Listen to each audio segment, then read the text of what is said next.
Okay, so point one, the occupancy rate that so many people get obsessed with when they're starting out means almost nothing. When I started, I was obsessed with occupancy. I was always pushing, trying to get it to 100%. I was lowering rates, offering one night stays just to fill up those little gaps. And you know what I found out? I was taking bookings that I shouldn't have had. And in actual fact, the higher the occupancy, it actually became less profitable for me. But the opposite is also true. Having a lower occupancy can actually mean you're more profitable. The goal should always be to maximize the rates that you're charging, and then ultimately the profit that you're left with at the end of the month. Because remember, you can get 100% occupancy with tenants, but you're not going to be happy with that nightly rate. Now I say it means almost nothing because really, if you have an occupancy rate of around 85%, you're smashing it. That means your rates are just that 2-bit high that not everyone is going to be able to book them, but the people that do book them are paying top whack. So if you're speaking to someone who's already got started and they're boasting about how they've got 99% occupancy, guess what? Their prices are too cheap. You need to save yourself the hassle of trying to manually adjust these things yourself and link up to a rate pricing software like Price Labs, where they are going to adjust your rates based on your availability and the demand in the area. That is what you want to be doing. Okay, number two, and the thing that I wish I knew the most when I was starting out, is that the location of the property is the most important thing when you're getting started. And why? Well, it's because it's the only thing that can't be changed once you decide it. If you take a property on in an undesirable or unsafe area, it doesn't matter how nice you've done it up inside, guests are going to come and just not like it, and they're going to leave you bad reviews. When I was just starting out and I was hungry to grow the portfolio, I took on properties that I knew weren't in the best location here in Belfast. They were slightly further out of the city centre, but I thought, it'll be okay. But no, guests who are coming, if it's in a city centre location, they want to be in the city centre. They want to be close to all the action, the bars, restaurants, cafes, attractions, everything that your area has. And if you think of the city like a little heat map, the further out you get from the centre, the cooler your rates are going to get. And by cool, I mean bad. And if you're not in a city centre, if you're in a rural location, well then think of it more of the setting that your property sits in. Does it have beautiful views?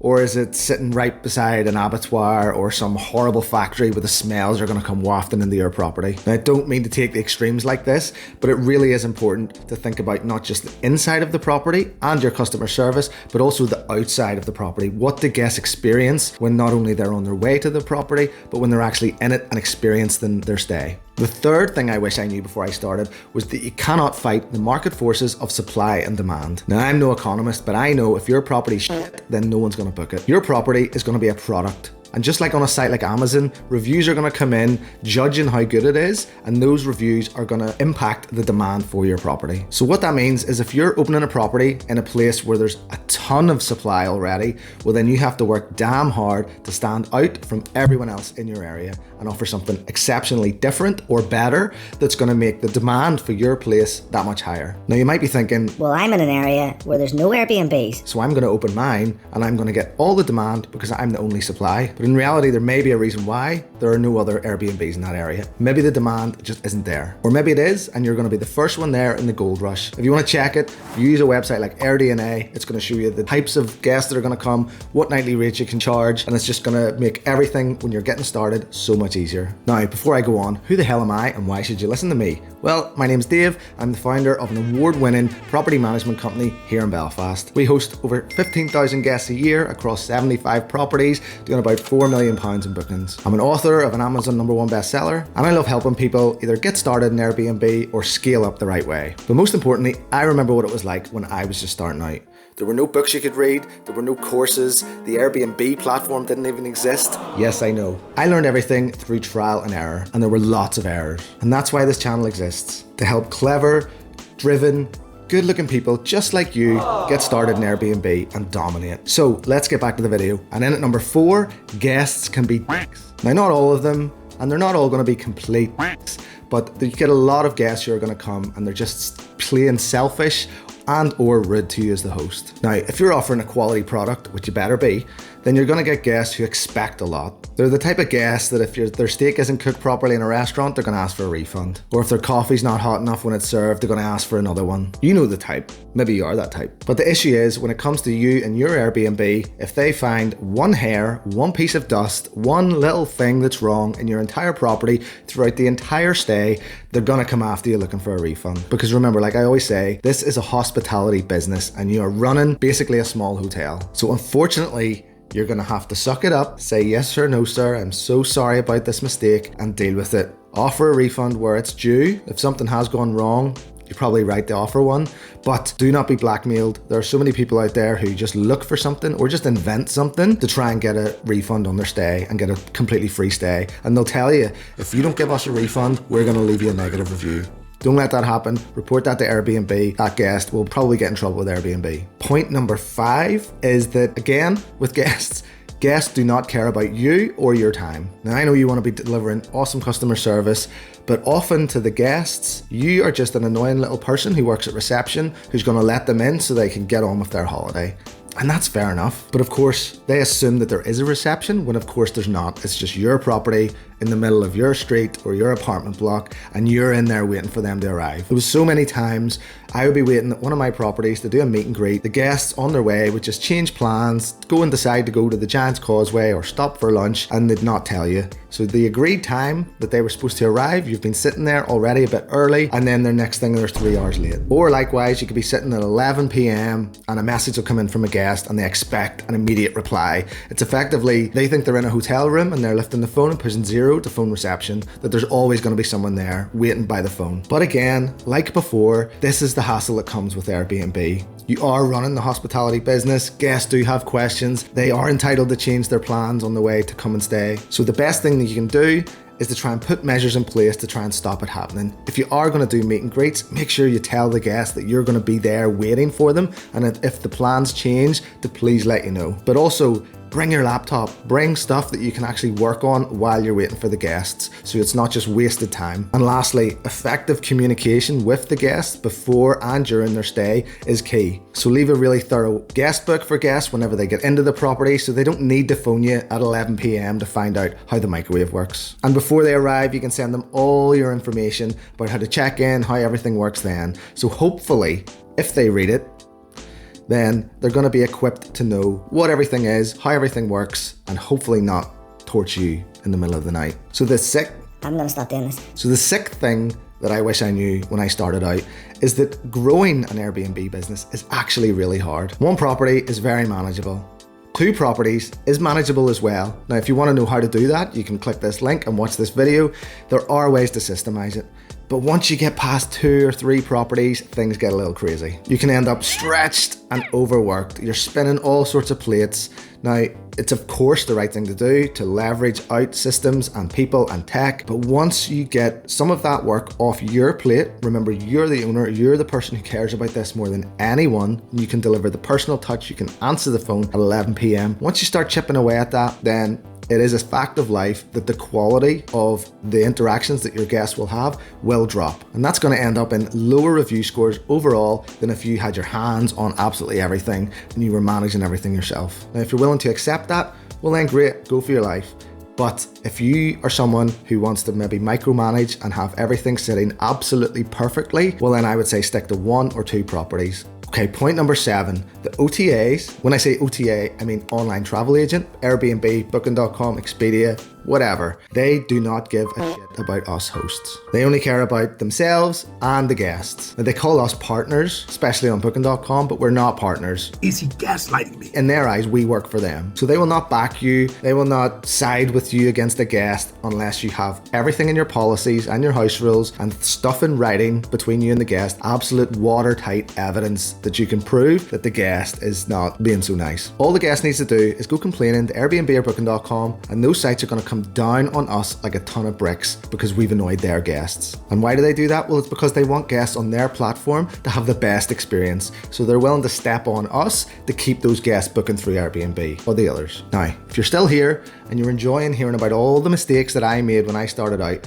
why don't you hit that wee subscribe button there? Is it doing that wee flashy glowy thing? Hit that subscribe button. Now, I only started focusing on this channel a few months ago, and I'm so grateful for every view that I get, but I'm even more grateful for those who hit the subscribe button and want to follow me on this crazy journey. Okay, back to it. And now number 8, and it's the importance of vetting guests. Now, what does vetting mean? When a booking comes in, don't just accept it. Take time to dig in to see who the guest is, read their past reviews, look at their guest history on Booking.com. If they look a little young on their Airbnb profile, do a little digging. If you're a little bit unsure about them on booking.com, because you can see their address is 2 miles down the road from your property, you need to go a bit deeper here. A lot of people, when they get started, I was included, you're so trusting of the people who want to come and stay in your place that you think everyone's just nice and is going to treat my property with respect. And in reality, it's not. I've been hit with parties before where people have wrecked the place. It's a nightmare to clean. You've annoyed neighbours. Your cleaners are pissed off. I've been hit with prostitutes who travel around the UK, maybe the world, and use these properties to conduct their business in. Again, unhappy cleaners. Again, unhappy neighbours. Probably some happy customers. But honestly, when I got started, I didn't expect there to be just so many types of bad guests out there who almost prey on us Airbnb hosts. And I actually think they probably prey on new Airbnb hosts because they're naive. Hotels have security guards and people there on site 24/7 to make sure none of this dodgy stuff's happening. And Airbnb is tucked away, quiet, secluded.